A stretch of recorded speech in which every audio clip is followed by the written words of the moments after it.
Viewers, আজকে আমি নিয়ে এসেছি আমাদের ব্রাহ্মণবাড়িয়ার খুবই ঐতিহ্যবাহী একটি পিঠা, সেটা হচ্ছে মুচমুচে মুগপাকন পিঠা। আসলে একটা হয় সফট আর একটা হয় মুচমুচে। আমরা মুচমুচেটা খেতে বেশি পছন্দ করি। এই চিনি এবং গুড়ের শিরা দিয়ে মজার মুচমুচে মুগপাকন পিঠাটা এতটাই ইয়ামি, আর আমাদের অঞ্চলে এটা অত্যন্ত বিখ্যাত। এটা আমার খুবই প্রিয় পিঠা, আমি প্রায় এটা চেষ্টা করি তৈরি করে আমার বাচ্চাদেরকে খাওয়াতে। সো ভিউয়ার্স, কথা না বাড়িয়ে চলে যাব খুব ঝটপট ইজিলি কিভাবে এই মুগপাকন পিঠা তৈরি করা যায় সেই রেসিপিতে। মুগপাকন পিঠা বানাবার জন্য আমি এখানে মেজারমেন্ট কাপের হাফ কাপ আমি মুগ ডাল দিয়ে দিয়েছি। আমি এখানে মুসুরির ডালও ইউজ করব, তবে এখন আমি আগে যেটা করব, মুগ ডালটাকে তো অবশ্যই একটু ভেজে নিতে হয়। আমি চুলায় আঁচ দিয়ে দিয়েছি এবং এটাকে খুব অল্প আঁচে 3 থেকে 4 মিনিট ভেজে নিব। মানে বেশি ভাজা যাবে না, লাল করা যাবে না, জাস্ট খালি কাঁচা গন্ধটা চলে গেলেই আমি এটাকে নামিয়ে নিব। ভিউয়ার্স, আমি অনবরত নেড়ে 3-4 মিনিটের জন্য ভেজে নিয়েছি ডালটাকে। এখন আমি এটাতে অ্যাড করব সেই একই কাপের, যে কাপের আধা কাপ আমি মুগ ডাল নিয়েছি, সেই আধা কাপ মুসুরির ডাল। যদিও এটা মুগপাকন, কিন্তু মুসুরির ডালটা দিলে অনেক বেশি টেস্টি হয় পিঠাটা এবং অনেকক্ষণ ক্রিস্পি থাকে। আঁচ নেই, চুলার আঁচ কিন্তু বন্ধ। এখন আমি এই মুগ ডাল আর মুসুরির ডালটাকে খুব ভালো করে কচলে ধুয়ে এটাকে সেদ্ধ বসিয়ে দিব। অলরেডি মুসুরির ডাল আর মুগ ডালটা মিলে যে 1 কাপ ডাল হয়েছিল, আধা কাপ করে, সেটাকে খুব ভালো করে কচলে ধুয়ে 3 কাপ পানি দিয়ে সেদ্ধ বসিয়ে দিয়েছি। ভিউয়ার্স, প্রায় 20 মিনিট সেদ্ধ করে নেওয়ার পর আমার ডালটা একদম ভেঙে গেছে, আপনারা দেখতে পাচ্ছেন। মুসুরির ডাল এবং মুগ ডাল দুটোই ভেঙে গেছে, সেদ্ধ হয়ে গেছে। এখন আমি যেটা করব, আমি চুলার আঁচ অলরেডি বন্ধ করে দিয়েছি। এখন এটাকে আমি একটু ঠান্ডা করে ব্লেন্ডারে ব্লেন্ড করে নিব। ফিরে এসেছি ডালটাকে খুব মিহি করে ব্লেন্ড করে। তবে এখন আমি এটাকে আবার চুলায় বসিয়ে দিয়েছি এবং 1/2 চা চামচ লবণ দিয়ে দিব, খুব সামান্য। এখন আমি ওয়েট করব একটু ফুটে ওঠা পর্যন্ত। তবে এখানে একটা মেজারমেন্টের কথা বলে রাখি, আমি যখন ডালটাকে ব্লেন্ড করি তখন আমি এটার মধ্যে পানি ইউজ করেছি এবং এটার মধ্যে আপনি ডালের পানি সহ ছিল 2 কাপ, সর্বোচ্চ আরো 2 কাপ পানি অ্যাড করতে পারবেন যদি বেশি পিঠা বানাতে চান। আর আমি এখানে আরো 1 কাপ পানি অ্যাড করেছি। টোটাল আমার এখানে হয়েছে মেজারমেন্ট কাপের 3 কাপ। ডাল সহ পানি সহ এখানে আমি এটাকে মেপে নিয়েছি। এই মেপে নেওয়াটা খুবই জরুরি, কারণ হচ্ছে এটা ফুটে ওঠার পর আমি যে চালের গুঁড়াটা দিব এই পানিটার মাপের সাথে ম্যাচ করে আমাকে পানিটা দিতে হবে। সো আমি যেহেতু এখানে ডালের পানি সহ আরেকটু পানি অ্যাড করে মেপে দেখেছি আমার 3 কাপ হয়েছে ডাল সহ পানিটা। সো এটা ফুটে উঠেছে। এখন আমি এটার মধ্যে চালের গুঁড়ি অ্যাড করব। ও 3 কাপ এই ডাল এবং পানির জন্য আমি এখানে চালের মিহি গুঁড়ি, যেটা আমার আগে থেকেই করা ছিল, সেটা আমি এখানে অ্যাড করব। সে একই কাপের, এই কাপের আমি মেপে দেখেছিলাম ডালটা 3 কাপ হয়েছে। তো চালের গুঁড়িও আমি দিয়ে দিব এখানে 3 কাপ দিয়ে। এখন এটা আমি কিন্তু চুলার আঁচটা অনেক কমিয়ে রেখেছি, কারণ যেহেতু ডাল নিচে দিয়ে ধরে যেতে পারে। চুলার আঁচটা কমিয়ে জাস্ট খালি ভাবে, বেশি নাড়বো না, আমি জাস্ট এভাবে একটু মানে ছড়িয়ে দিব, চালের গুঁড়াটাকে ছড়িয়ে দিয়ে আমি এটাকে ঢেকে দিব 5 মিনিটের জন্য। 5 মিনিট পর আমি এটার ঢাকনাটা খুলবো। এর আগে আমি আর খুলবো না, আমি এটাকে ঢেকে দিব 5 মিনিটের জন্য। 5 মিনিট পর এর মধ্যে আমি একবারও ঢাকনাটা খুলে ওপেন করিনি, এটা এভাবেই ছিল। এটা সিদ্ধ হওয়ার জন্য এটা অবশ্যই রাখতে হবে। এখন যেটা করতে হবে, খুব ভালো করে এই ডালটার সাথে চালের গুঁড়োটাকে মিশিয়ে নিতে হবে। চুলার আঁচটা বন্ধ করে দিতে হবে। এখন আমি এই শুকনো অবস্থাতে এটাকে নামিয়ে একটু ঠান্ডা হতে দিব। ঠান্ডা হওয়ার পরে আমি এটার মধ্যে প্রয়োজন মতো ডিম অ্যাড করব। ভিউয়ার্স, চালের গুঁড়োটাকে আমি একটু ঠান্ডা করে নিয়েছি, একটা আলাদা বলে নিয়ে নিয়েছি। এটা কিন্তু সিদ্ধ হয়ে গেছে। তারপর যে ঝরঝরাটা দেখছেন, এটা আমি ডিম এবং পানি দিয়ে আটাটাকে সঠিকভাবে তৈরি করে নিব। তো আমার এই মেজারমেন্টের মধ্যে টোটাল ডিম লাগবে 2টা। আমি 2টা ডিম ভেঙে দিচ্ছি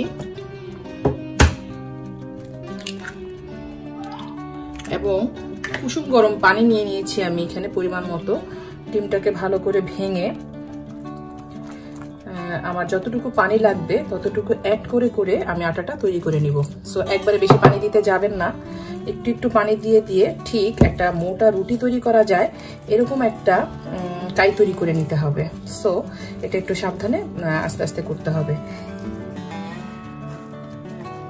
এবং এটাকে একদম বেশি ঠান্ডা করে তারপর করতে যাবেন না, হালকা কুসুম গরম থাকা অবস্থায় এটা করতে হবে, তাহলে ভালো হবে গুঁড়োটা। আর যদি একদম ঠান্ডা করে করেন তাহলে একটু ডিফিকাল্ট হবে করাটা। সো আপনি হাত দিয়ে ধরতে পারেন, এরকম আন্দাজে যতটুকু পানি লাগে ততটুকু দিয়ে একটা সুন্দর ডো তৈরি করবেন। পুরোপুরি মাখা হয়ে গেছে আমার, আমি ফিরে এসেছি। এর মধ্যে আমি 2টা ডিম দেওয়ার পরে প্রথমেই যে আধা কাপের মতো পানি দিয়েছিলাম ওটাতেই হয়ে গেছে আমার আটাটা তৈরি করা, একদম সফট একটা ডো তৈরি হয়ে গেছে, আপনারা দেখতে পাচ্ছেন। আমি এটা মাখার সময় একটু সয়াবিন তেল দিয়ে নিয়েছিলাম এবং প্রায় 5-6 মিনিট ধরে এটাকে খুব ভালো করে মেখে নিয়েছি। এটা খুবই জরুরি।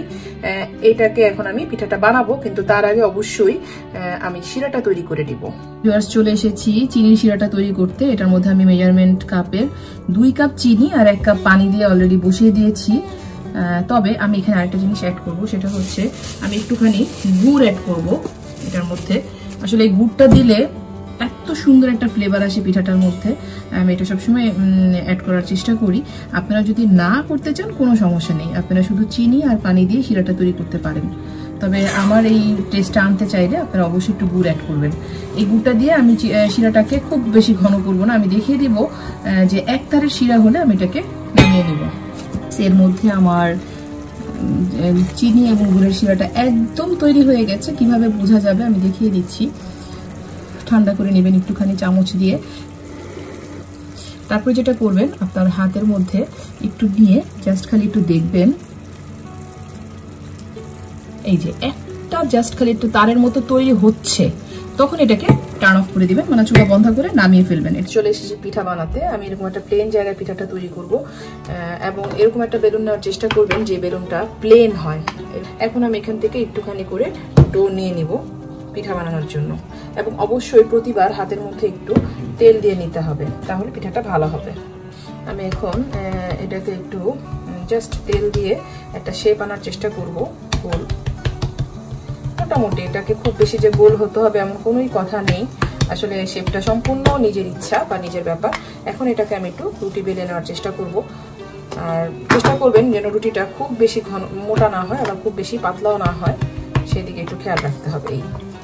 আমি আসলে রুটিটাকে দেখিয়ে দিচ্ছি একটু মোটা বা পাতলা রাখতে হবে। এই যে এতটুকু, এর চেয়ে বেশি পাতলা বা মোটা করার কোনো প্রয়োজন নেই, একটু মোটা হবে তাহলেই হবে। এখন এটার উপরে আমি আবার একটু তেল দিয়ে নিব। আসলে ডিজাইনটা পুরোটাই নিজের ব্যাপার। আমি অলরেডি এটার মধ্যে একটু তেল দিয়ে নিয়েছি, আর একটা ছুরি নিয়ে নিয়েছি, এটার মধ্যে আমি তেল দিয়ে নিয়েছি, এবং একটা রাউন্ড কাটার নিয়ে নিয়েছি, সেটার মধ্যে আমি তেল দিয়ে নিয়েছি। এখন আমি দেখিয়ে দিচ্ছি যে আমি কিভাবে পিঠাটা করবো। খুবই ইজি। প্রথমে আমি গোলটাই দেখাই, গোলটা জাস্ট খালি কেটে নিলেই হয়ে যাবে। এই তো আমি একটা গোল রাউন্ড শেপ করে নিলাম, ডিজাইনটা আমি পরে দেখাচ্ছি। আর আরেকটা যেটা করবো সেটা হচ্ছে আমি একটু পাতা শেপের করব। সো জাস্ট খালি একটু ঘুরিয়ে কেটে নিলেই হবে।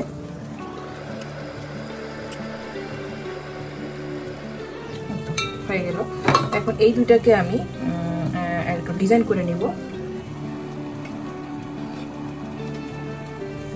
ডিজাইনটা করার জন্য আমি 2টা টুথপিক নিয়ে নিয়েছি। এই যে একটু মোটা সাইজের টুথপিক আর একটু চিকন সাইজের টুথপিক, আর আমি টুথপিকগুলোতে একটু তেল দিয়ে নিয়েছি, আসলে তাহলে একটু সুবিধা হয়, এই আর কি, কিছুই না। ডিজাইনটা খুবই ইজি, আমি খুব ভালো ডিজাইন পারি না। সো জাস্ট খালি এখানে একটা মোটা মধ্যেখানে একটু গোল, এই গোল রাউন্ডটাকে চিন্তা করে আমি যেটা করি সবসময়, এখান থেকে এরকম এরকম করে আমি একটা ফুল করার চেষ্টা করি। আর চেষ্টা করবেন যেন একটু ফুটা করে করা হয়, তাহলে ভাজার সময় তেলটা জাস্ট ঢুকে যাবে, আর কিছুই না। আর মাঝখানটাতে একটু ফুটা করে দিবেন। তারপর যেটা করতে হবে, এরকম চারদিক দিয়ে একটু ফুটা করে দিব। এখন সাইডগুলোতে একটু এরকম একটা ফুল, এরকম একটা ফুল। আপনারা চিকন টুথপিকটাও ইউজ করতে পারেন। আর যখনই দেখবেন কাঠির মধ্যে ইয়েটা চলে আসছে, তখন একটুখানি তেল আবার এটার মধ্যে একটু মিশিয়ে নেবেন, তাহলেই হয়ে যাবে। আমি বারবার বলছি, আমি এই ডিজাইনে খুবই আনাড়ি। আসলে এই পাকন পিঠাটার জন্য ডিজাইনটা ম্যান্ডেটরি না, এটার টেস্টটা এত বেশি হয় মুগ ডাল আর মুসুরির ডাল দেওয়াতে, এটা এমনিতেই খুব মজা হয়। যারা ভালো ডিজাইন পারেন তারা তো আরো সুন্দর করে করবেন। এখন আবার সাইডগুলোতে ফুটা করে দিবেন। হয়ে গেল। আমার একটা পিঠা তৈরি হয়ে গেছে। খুব সাবধানে আমি পিঠাটাকে তুলে নিব। এই যে, আশা করি আপনারা আমার ডিজাইনটাকে খুবই ক্ষমা সুন্দর দৃষ্টিতে দেখবেন। আমি এর চেয়ে ভালো পারি না, কিচ্ছু করার নাই। আপনারা পারলে অবশ্যই সেটা করার চেষ্টা করবেন। আর আরেকটা ইজি প্রসেস বলে দিই, আপনাদের যদি এরকম বেলুন পিড়িতে নিয়ে করতে কষ্ট হয়, আপনারা যেটা করতে পারেন, এরকম একটা প্লেটে নিয়ে নিতে পারেন। সেক্ষেত্রে আপনাদের জন্য আরেকটু ইজি হবে। আমি আরেকটা ডিজাইন দেখিয়ে দিচ্ছি।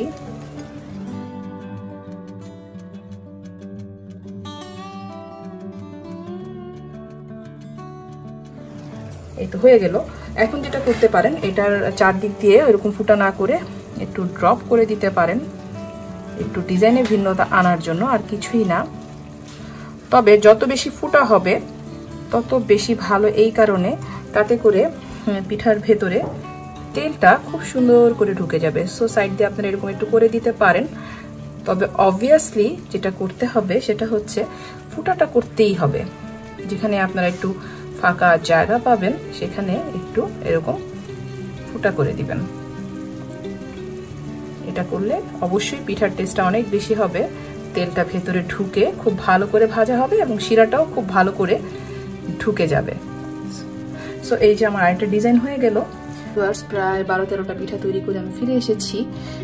আসলে পিঠার ডিজাইনগুলো যেহেতু খুবই ইজি করে করেছি আমি, তাই আমার প্রত্যেকটা ডিজাইন করতে 1 মিনিটের বেশি সময় লাগেনি। আর সবচেয়ে মজার বিষয় হচ্ছে এই ডিজাইনটা আমার হাজবেন্ড করেছে। সে আমার পিঠা বানানো দেখে বলছে যে এটা কোনো ব্যাপারই না। তো আমি বললাম তো ঠিক আছে, তুমি একটা ডিজাইন করো। আমি অবাক হয়ে গিয়েছি, সে যথেষ্ট সুন্দর একটা ডিজাইন করেছে এবং সে যদি এই ডিজাইনটা পারে তাহলে পৃথিবীর সবাই পারবে, এটা আমার বিশ্বাস। সো ভিউয়ার্স, এই ইজি পিঠাগুলো আমার তৈরি হয়ে গেছে। এখন আমি চলে যাবো এগুলোকে ভেজে নিতে। অলরেডি আমি তেল গরম করে নিয়েছি। খুব হাই হিটে তেলটাকে গরম করতে যাবেন না, তেলটাকে গরম করবেন মিডিয়াম হিটে, এবং 3-4 মিনিট গরম হয়ে যাওয়ার পর একটু চেক করে নিয়ে এখন আমি একটা একটা করে পিঠা খুব সাবধানে, পিঠাগুলো যেহেতু একটু সফট, আমি খুব আস্তে করে উঠিয়ে একটা একটা করে পিঠা তেলে দিয়ে দিব।